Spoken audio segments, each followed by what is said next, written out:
আসসালামু আলাইকুম। আশা করি সবাই অনেক ভালো আছেন। আমি অনেক দিন পরে আপনাদের মাঝে একটি ভিডিও শেয়ার করছি, যেহেতু অনেকে জানতে চান আমার কারখানার কী অবস্থা। তো আমার কারখানার বর্তমান পরিস্থিতি নিয়ে আপনাদের মাঝে কিছু কথা বলবো। যেহেতু অনেকদিন আমি ভিডিও দিতে পারি নাই, অনেকদিন পরে আপনাদের মাঝে একটি ভিডিও শেয়ার করছি। আশা করি সম্পূর্ণ ভিডিও দেখবেন। আলহামদুলিল্লাহ, তো আল্লাহর অশেষ রহমতে আমি এখনো কারখানা চালাচ্ছি।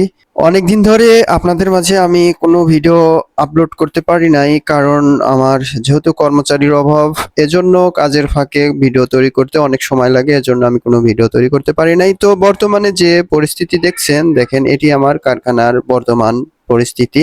আমার কারখানাতে আগে আমি দেখেন একটি রুমে জাস্ট এখানে বসে কাজ করতাম। তো পাশে যে একটা রুম দেখছেন, এখানে আমি এখানেই আমার পরিবার নিয়ে থাকতাম এবং পাশে কাজ করতাম। দেখেন, এখন আল্লাহর রহমতে সম্পূর্ণ ঘরটি একটি কারখানাতে রূপান্তর করেছি ইনশাআল্লাহ। এখন যেহেতু বর্তমান পরিস্থিতি খুবই খারাপ, সব জায়গায় সবাই কারখানা দিচ্ছে এবং বন্ধ করছে।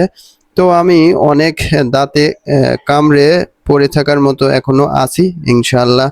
ভবিষ্যতেও থাকবো, দেখা যাক আল্লাহ তাআলা আমাকে কত দূর এগিয়ে নিয়ে যায়। তো আপনারা যারা আমাকে অনেক সাহস দেন, ইনশাআল্লাহ সবার জন্য অনেক দোয়া রইল। যারা আমার পাশে আছেন, ইনশাআল্লাহ আমি আপনাদের পাশে থাকব। তো যারা কারখানা দিয়েছেন, আমি চাই আপনারা কেউ কারখানা বন্ধ করবেন না, চালিয়ে যান। কারণ ঝড় এক সময় আসে, কিন্তু সে ঝড় পরবর্তীতে আবার থেমে গিয়ে আপনার সুফল বয়ে আনে। তাই আপনারা যারা কারখানা বর্তমানে দিচ্ছেন, কেউ বন্ধ করবেন না, চালিয়ে যান। আর যারা একান্তই আপনারা যদি ভালো না লাগে, ছেড়ে দিতে পারেন।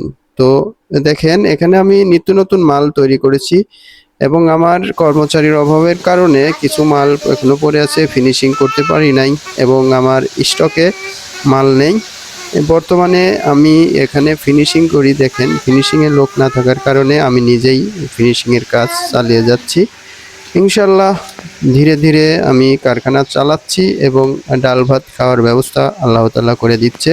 তো বর্তমান পরিস্থিতি এটাই যে আমি এখনো কারখানা ধরে আছি, ধীরে ধীরে কাজ চালাচ্ছি এবং কর্মচারী একসময় পাওয়া যায়, আবার পাওয়া যায় না। নতুন ঢোকে, তাদের শিখাই এবং কিছুদিন পরে আবার চলে যায়। এভাবেই আমি এ যাবৎ কারখানা চালিয়ে আসছি। তো আশা করি যারা কারখানা দিবেন, বন্ধ করবেন না, ইনশাল্লাহ চালিয়ে যাবেন। একসময় সফলতার মুখ দেখবেন ইনশাল্লাহ। সবাই ভালো থাকবেন, সুস্থ থাকবেন। আল্লাহ হাফেজ।